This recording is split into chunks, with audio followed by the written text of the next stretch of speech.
실제로는 자기한테 유리할 때는 활용하고 불리할 때는 악용하고 그렇다는 게 지금 확인된 거 아니겠습니까? 잠깐 화면을 좀 보시죠. 몽따주 사진까지 저렇게 다녔습니다. 우병우 수석은 수배를 한 번도 받아보신 적이 없죠. 수배를 주로 내린 적은 있지만 예. 수배를 받은 사람의 심정을 이번에 느끼셨습니까? 지금 제가 국회 소환 요구에 지난번에 응하지 않은 거에 대해서는 일단 뭐 말씀대로 응하는 것이 원칙이기 때문에 죄송스럽게 생각을 합니다. 다만 제 나름대로도 고충이 있었다는 것이고 그것이 제 개인의 뭐 이익과는 관계없다고 생각하고요. 시간이 부족해서 제가 필요한 답변만 듣겠습니다. 죄송합니다. 제 지역구인 마린시티 사시는 분이요. 그 모든 것을 다 박근혜에게 미루고 나와버렸습니다. 시켜서 한 일인데 내가 어쩔 것이냐, 공무원으로서 그런 논리로 방어를 했다라고 그래요. 결국에는 우병우에 의해서 박근혜 탄핵 사유가 하나 더 추가되는 측면. 근데 이게 좀 되게 이율배반적인 측면이 있어요. 뭐가 있냐면 이재용이 구속 기각됐을 때 보수단체들 그 사람들이 환호했잖아요. 근데 이재용은 박근혜가 강압해서 그렇게 된 거라고 이야기를 했던 거거든. 박근혜 탄핵 사유는 계속 추가되고 있는 거예요. 뇌물죄 때문에 죄의 경감이 좀 달라지는 측면이 없지 않아 있지만 마찬가지로 우병우마저도 박근혜를 팔고 나왔다. 그 정도가 된다면 탄핵이 되는 국면에서 박근혜가 느끼는 배신감 정말 대단할 거라는 생각이 듭니다. 그리고 실제로 문고리 3인방들도 지금 현재 특검 조사받고 또 헌재에 나오네 만에 여러 가지 이야기가 있었지만 결국에는 박근혜에게 유리한 증언은 한마디도 안 했다라고 그래요. 그러니까 문고리 3인방 그렇지, 우병우 그렇지, 그 박근혜 권력에 기생해서 호가호위하던 자들이 결국엔 박근혜를 다 버리는 모양새입니다. 그들한테 박근혜는 주군이 아니라 도구였던 거예요. 좋은 표현, 좋은 표현. 타고 다니는 말이나 끌고 다니는 차에 불과했지 결코 그들이 주체였다고 생각하지 객체로 생각하지 않는 거지. 따라서 박근혜는 이제 이용 가치가 끝나고 자기들의 죄를 대신 이제 옥바라지 해줄 욕바지가 돼버린 상황이 된 거예요. 근데 우병우의 지금 이 태도는 최고 책임자로서 가질 수 있는 게 검찰의 어떤 권력을 쥐고 있는 검찰 조직의 최고 책임자로서 할 수 있는 최악의 선택이고 국민들 입장에서는 어찌 보면 이게 또 하나의 기회일 수 있을 거라고 봐요. 왜냐하면 우병우를 쳐내고 우병우가 안고 가겠다라는 자세로 지금에 있는 사태를 뒤집어 안아버렸으면 최소한 우병우한테서 끝나고 우병우에 반개돼 있는 조직들은 살아남을 수 있는 마지막 그 도생의 길을 찾을 수 있는 길이 있었을지 모르는데 우병우하고 연관된 사람 지금까지 아무도 법적 처벌을 받은 사람이 없어요. 의아래로. 다 그 우병우가 시켜서 했든 우병우한테 일을 지시를 했든 그만큼 우병우의 권력이 확실하다는 것만큼은 인정을 해. 하지만 이런 식으로 마지막까지 자기들 조직에 또는 자기들끼리 살아남겠다고 이런 식의 그 조직 운영을 하게 되면 어차피 정권은 바뀌잖아요. 바뀐 정권 안에서 검찰 개혁이 그만큼 혹독해지고 그 조직들에 연관돼 있던 애들이 훨씬 가혹하게 뒤에 이 책임을 져야 될 것이라는 면에서는 이거는 우병우 개인한테는 좋은 일이었을지 모르지만 우병우에 소속된 조직들한테는 더욱더 위기 상황이 드러나게 된 거 아니냐라는 생각을 반대로 하고 있습니다. 저는. 예, 어쨌든 뭐 그런 측면도 있습니다만은 우리가 잊었으니까 우병우 혐의가 장난이 아니에요. 그러니까 고위 공무원 인사 개입 및 민간인 사찰이 있었고요. 최순실 등 대통령 측근 비리 묵인 방조가 있었고요. 이석수 특별감찰관 감찰방해가 있었고 개인 비리가 몇 개 있고요. 여러 가지 한 6가지 정도가 있습니다. 그런데 가장 중요한 건 뭐냐면 최순실이 어디에서 정보를 얻어서 인사에 개입했냐는 겁니다. 그것이 바로 우병우가 사찰과 국정원 자기 2차장 라인을 통해서 정보를 수집하고 그 수집을 대통령한테 줬든 최순실한테 줬든 이게 문제가 되는 겁니다. 그러니까 이게 바로 직권남용인 거예요. 그리고 이것은 바로 우병우 개인의 문제가 아니고요. 최순실이가 국정을 농단하는데 손발이 누구였냐가 중요하거든요. 그게 우병우라고 보는 거 아닙니까? 국회에서는. 소추위원단도 그렇게 보는 것이고 그다음에 특검도 그렇게 보고 있는 겁니다. 그 많은 정보를 최순실이 어떻게 얻었겠느냐. 이거거든요. 이게 바로 민정수석실에서 나오지 않으면 불가능한 자료들을 최순실이 갖고 있었다는 거 아닙니까? 그러면 최순실은 이거를 박근혜로 받았느냐? 이게 지금 나 모른다는 거 아닙니까? 그러면 이게 아니라면 그러면 최순실이 너는 우병우한테 받았네. 그러면 우병우가 지금 얘기해야 될 건 그 정보를 너는 최순실한테 줬니? 박근혜한테 줬니? 이렇게 물어본 겁니다. 특검이. 그러면 우병우는 답을 해야 돼. 난 모른다. 이렇게 했거든요. 그리고 나는 최순실을 모르고 나는 그 정보를 줬다 해도 박근혜한테 줬고 박근혜는 최순실한테 줬는지 안 줬는지 난 모르겠다. 이렇게 되는 거 아닙니까? 이래야 박근혜 범죄가 성립이 되는 거예요. 그래서 우병우가 얼마나 중요하냐면 이렇게 중요한 자를 왜 특검이 수사를 뒤로 밀었냐 이게 지금 관건입니다. 왜 뒤로 밀었겠습니까? 바로 거기에 특검 내부에 논쟁이 있었다는 겁니다. 우병우 수사와 관련해서. 그래서 잡음이 나오기 시작했다는 거죠. 그런데 일부 특검의 현직에 있는 검찰들이 우병우 수사를 꺼렸다는 거예요. 꺼렸다는 이유를 들여다보니 5일 후에 나 돌아갈 텐데 이게 있었다라는 거예요. 특검에서 이제 검찰 조직으로 돌아갔을 때 여전히 그렇죠. 우병우 라인이 살아있기 때문에 잘못하면은 내가 보복을 당할 수가 있겠구나. 바로 그 점입니다. 이것 때문에 특검 내부의 지도부와 현직 검사들 간의 갈등론이 지금 얘기가 나오고 있는 거고 첫 번째. 그리고 지금 아까 찌라시님이 핵심적인 얘기를 했는데 어떤 거냐면 지금 우병우 사단이 축출되지 않았어요. 국정원 2차장도 그대로 있고요. 각종 검찰들의 주요 인사, 검사장급들 주요 인사에 우병우 라인들이 축출되지 않았어요. 교체지도 않았어요. 국세청에도 그대로 있어요. 아무도 다친 사람이 없다니까 그 라인. 그러니까 지금 내가 평검사나 특검 검사 입장에서 나 5일에 돌아갈 텐데 이렇게 해서 뒤로 미루다가 반기해버린 겁니다. 우병우 수사를. 그러다 보니까 그 기소 내용을 보니까 형편이 없었던 거예요. 국정농단 사건 재판부에 제출도 안 했습니다. 개인 비리 몇 개 2개로 올렸어요. 그러고 나서 우리가 우효고 제가 지금 불러드린 직권남용 문제 이런 등등은 구속영장에 청구하지도 않아 버렸답니다. 이런 문제점이 있어서 우병우가 굉장히 지금 그 구치소에서 나올 때 표정 보셨어요? 비웃는 거?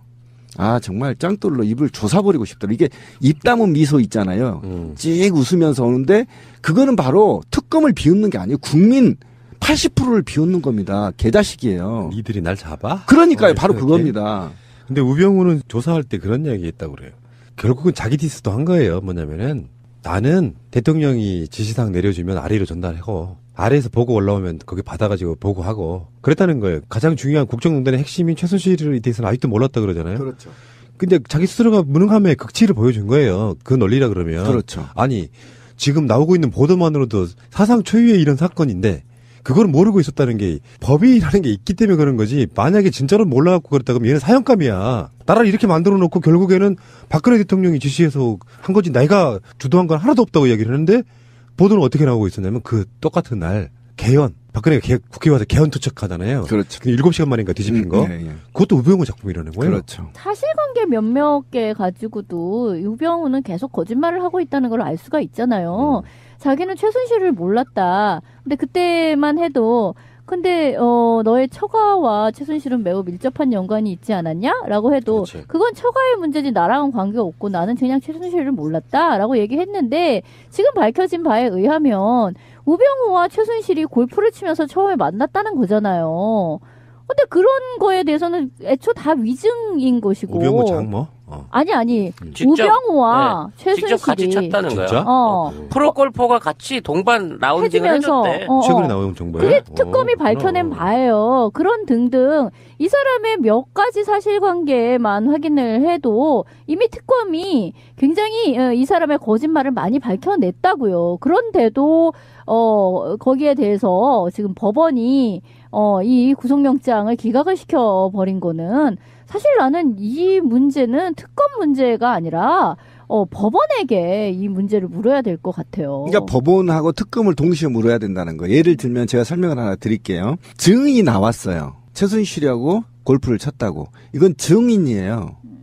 그럼 물증을 확보해야 재판부에서는 구속영장을 때린단 말이에요. 물증이 없어요. 그러니까 특검 내부에 수사를 안 한 겁니다. 미뤄버렸어요, 뒤로. 이게 가장 큰 문제입니다. 그런데 이 특검에서는 구체적인 증언 말고 증거를 확보해야 될 거 아닙니까? 쳤다라고 무슨 뭐 일정을 카피하거나 또는 거기에 CCTV를 확보하거나 그런데 그게 지금 구체적으로 제출하지 않았다는 게 법원의 입장이에요. 그러니까 이것만으로는 구속을 못 시킨다는 겁니다. 구속 사유가 부족하다는 거예요. 그러니까 이런 방식으로 우병우의 제목에 대해서 우리가 얘기한 6가지 제목에 대해서 하나하나 하지 않고 2건만 올린 겁니다. 2건만. 그러면 2건을 올렸다는 이유는 그만큼 보강 수사를 안 했다라는 증거잖아요. 특검에서. 그거를 그렇게까지 바라볼 시각이 없는 게 우병우 근무처 청와대 서브만 압수수색해도 그런 측면이 있어가지고 그렇죠. 그런 것도 법이 참 있긴 하죠. 미비점이 은닉 또는 범인이 암약했을 것으로 예상되는 거기를 권력이 압수수색을 못하게 해. 그래서 이 사람이 우병우가 구속되지 못한 결정적인 이유가 청와대 압수수색을 못한 거거든. 그러면 법원은 범인들이 사실상의 자기들의 보험죄를 인정한 것으로 보고 구속시켜야 된다는 거예요. 근데 그렇지. 그게 없는 거야. 거기 위험한 증거가 있기 때문에 보여줄 수 없어 하고 문을 닫고 있었는데 그 문을 억지로 이거 안 열, 그러니까 음주운전도 그거 있잖아. 끝까지 안 불면 본 걸로 해갖고 적이 돼버린단 말이야. 구속돼버린단 말이야. 그것처럼 끝까지 정당한 조사 요구에 응하지 않았으면 이 부분에 대해서 분명히 법적인 책임을 물어가지고 구속시켜서 나중에라도 조사를 했어야 된다는 거지. 그리고 이제 이게 지금 제가 전자에 얘기한 거는 한간에 떠도는 얘기고요. 두 번째는 어떤 방식으로 이제 분석이 가능하냐면 특검 입장에서는 지금 굉장히 긴급해요. 왜 그러냐면 9일밖에 남지 않았기 때문에 수사가 종결이 돼야 되는 것이고 문제는 공소 유지에 필요한 증거들이 필요하단 말이에요. 그리고 공소 유지를 하기 위한 인력이 필요하단 말이에요. 그래서 오히려 우병우를 특검이 지금 갖고 노는 게 아니냐. 우병우를 슬쩍 구속을 하지 않음으로 인해서 사회적 공분을 일으키고 그리고 정치권의 경각심을 불러일으켜서 특검 연장의 정당성을 확보하는 게 아니냐라는 두 개의 분석이 가능한 겁니다. 그러니까 첫 번째 불화설이나 또는 우병우의 사단이 암약한다는 설 플러스 하나, 두 번째는 오히려 특검이 우병우를 가지고 노는 게 아니냐. 그러니까 우병우를 통해서 특검 맞습니다. 예. 본인이 업무뿐만 아니라 생활, 인생을 사는 데 있어서 법과 원칙이 제일 중요한 가치라고 생각하고 계시죠? 예. 그런데 말입니다. 국회에서 증언 감정 법률 보면 이런 말이 있습니다. 국회로부터 공무원 또는 공무원이었던 자가 증언을 요구받을 때 직무상 비밀에 속한다는 이유로 증언이나 서류 등의 제출을 거부할 수 없다. 증언을 거부할 수 없다고 되어 있습니다. 예. 이 증언 감정법 알고 계시죠? 예. 그래서 우리 김기춘 실장이 출석받고 바로 나오신 거 아세요? 김기춘 실장님 출석하신 걸 알고 있습니다. 예, 그 출석받고 바로 나오셨어요. 예. 바로 나오셔서 무슨 말 하셨냐. 국회가 부르는 것은 국민이 부른다고 생각해서 힘든 몸을 끌고 나왔다. 뭐 약간의 미사유가 있겠지만 이 법을 알고 계신 거죠. 일단 나와야 된다는 겁니다. 예. 그러면은 본인의 아까 법률과 법과 원칙을 가장 자기 삶에 있어서 최고의 원칙으로 한다는 것과 이제서야 나온 것하고는 어쨌든 앞뒤가 안 맞지 않습니까? 법과 원칙을 말로만 떠들지 실제로는 자기한테 유리할 때는 활용하고 불리할 때는 악용하고 그렇다는 게 지금 확인된 거 아니겠습니까? 잠깐 화면을 좀 보시죠. 그 뒤에 거요. 뒤에 거. 그 수배. 예, 우병우 수석을 잡으려고 온 국민이 검사가 돼 있었습니다. 그 다음에 몽따주 사진까지 저렇게 다녔습니다. 우병우 수석은 수배를 한 번도 받아보신 적이 없죠. 수배를 주로 내린 적은 있지만 예. 수배를 받은 사람의 심정을 이번에 느끼셨습니까? 지금 제가 국회 소환 요구에 지난번에 응하지 않은 거에 대해서는 일단 말씀대로 응하는 것이 원칙이기 때문에 죄송스럽게 생각을 합니다. 다만 제 나름대로도 고충이 있었다는 것이고 그것이 제 개인의 이익과는 관계없다고 생각하고요. 시간이 부족해서 제가 필요한 답변만 듣겠습니다. 죄송합니다. 제 지역구인 마린시티 사시는 분이 우병우를 봤다. 제보가 들어왔습니다. 왜냐? 온 국민이 감시하고 있었거든요. 제가 사실은 학생 때 수배 당해본 적이 있어가지고 아는데요.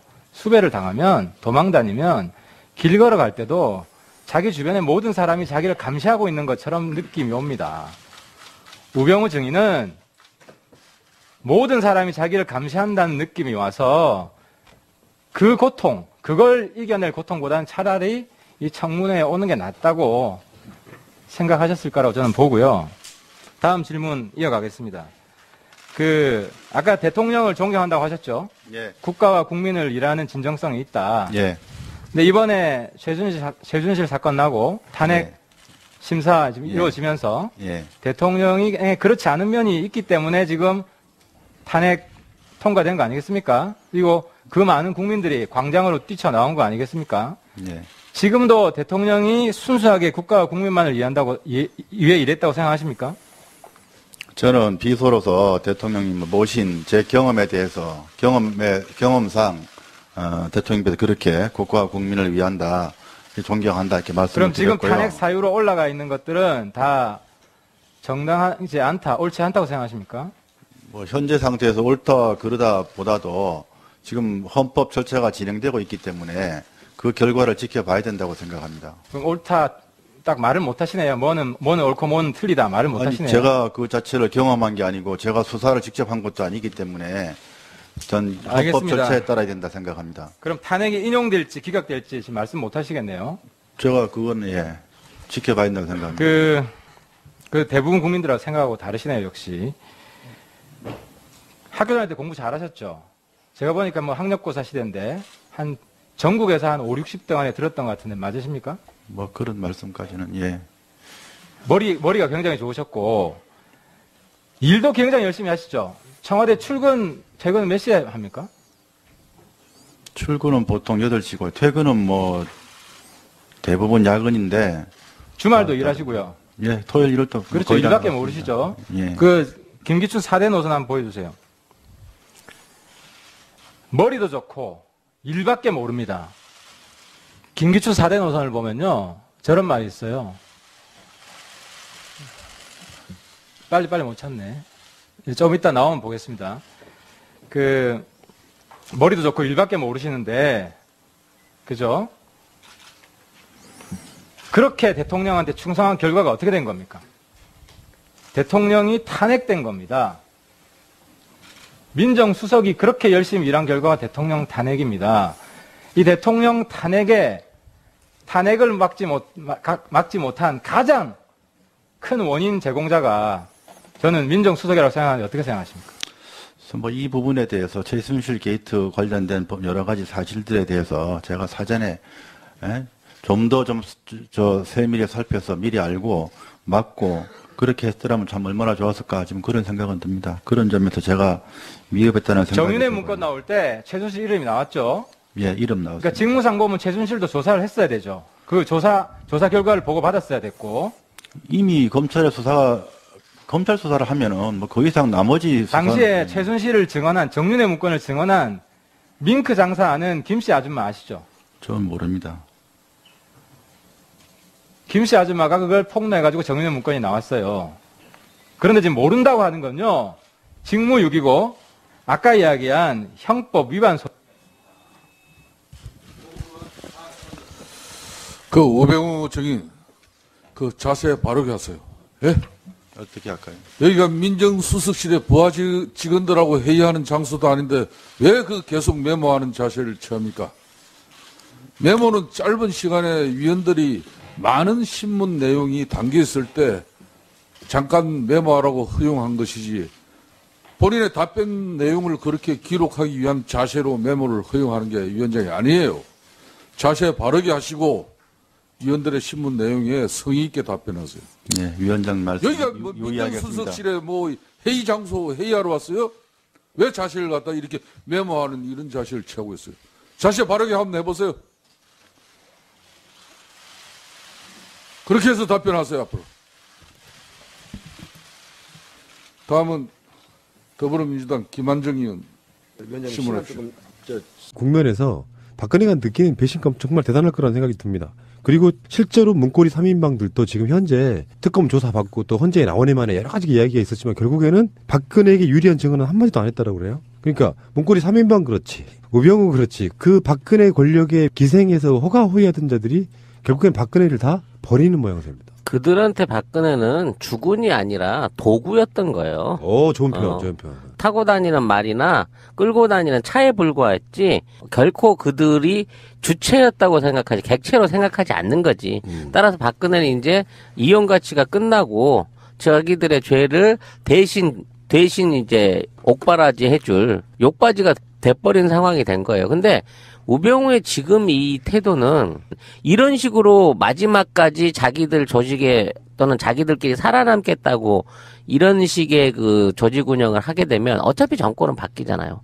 바뀐 정권 안에서 검찰 개혁이 그만큼 혹독해지고 그 조직들에 연관돼 있던 애들이 훨씬 가혹하게 뒤에 이 책임을 져야 될 것이라는 면에서는 이거는 우병우 개인한테는 좋은 일이었을지 모르지만 우병우에 소속된 조직들한테는 더욱더 위기 상황이 드러나게 된 거 아니냐라는 생각을 반대로 하고 있습니다. 저는. 예, 어쨌든 뭐 그런 측면도 있습니다만은 우리가 잊었으니까 우병우 혐의가 장난이 아니에요. 그러니까 고위 공무원 인사 개입 및 민간인 사찰이 있었고요. 최순실 등 대통령 측근 비리 묵인 방조가 있었고요.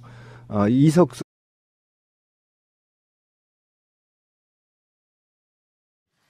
실제로는 자기한테 유리할 때는 활용하고 불리할 때는 악용하고 그렇다는 게 지금 확인된 거 아니겠습니까? 잠깐 화면을 좀 보시죠. 몽따주 사진까지 저렇게 다녔습니다. 우병우 수석은 수배를 한 번도 받아보신 적이 없죠. 수배를 주로 내린 적은 있지만 예. 수배를 받은 사람의 심정을 이번에 느끼셨습니까? 지금 제가 국회 소환 요구에 지난번에 응하지 않은 거에 대해서는 일단 뭐 말씀대로 응하는 것이 원칙이기 때문에 죄송스럽게 생각을 합니다. 다만 제 나름대로도 고충이 있었다는 것이고 그것이 제 개인의 뭐 이익과는 관계없다고 생각하고요. 시간이 부족해서 제가 필요한 답변만 듣겠습니다. 죄송합니다. 제 지역구인 마린시티 사시는 분 그 모든 것을 다 박근혜에게 미루고 나와버렸습니다. 시켜서 한 일인데 내가 어쩔 것이냐, 공무원으로서. 그런 논리로 방어를 했다라고 그래요. 결국에는 우병우에 의해서 박근혜 탄핵 사유가 하나 더 추가되는 측면. 근데 이게 좀 되게 이율배반적인 측면이 있어요. 뭐가 있냐면 이재용이 구속 기각됐을 때 보수단체들 그 사람들이 환호했잖아요. 근데 이재용은 박근혜가 강압해서 그렇게 된 거라고 이야기를 했던 거거든. 박근혜 탄핵 사유는 계속 추가되고 있는 거예요. 뇌물죄 때문에 죄의 경감이 좀 달라지는 측면이 없지 않아 있지만 마찬가지로 우병우마저도 박근혜를 팔고 나왔다. 그 정도가 된다면 탄핵이 되는 최고 책임자로서 가질 수 있는 게 검찰의 어떤 권력을 쥐고 있는 검찰 조직의 최고 책임자로서 할 수 있는 최악의 선택이고 국민들 입장에서는 어찌 보면 이게 또 하나의 기회일 수 있을 거라고 봐요. 왜냐하면 우병우를 쳐내고 우병우가 안고 가겠다라는 자세로 지금에 있는 사태를 뒤집어 안아버렸으면 최소한 우병우한테서 끝나고 우병우에 반개돼 있는 조직들은 살아남을 수 있는 마지막 그 도생의 길을 찾을 수 있는 길이 있었을지 모르는데 우병우하고 연관된 사람 지금까지 아무도 법적 처벌을 받은 사람이 없어요. 의아래로. 다 그 우병우가 시켜서 했든 우병우한테 일을 지시를 했든 그만큼 우병우의 권력이 확실하다는 것만큼은 인정을 해. 하지만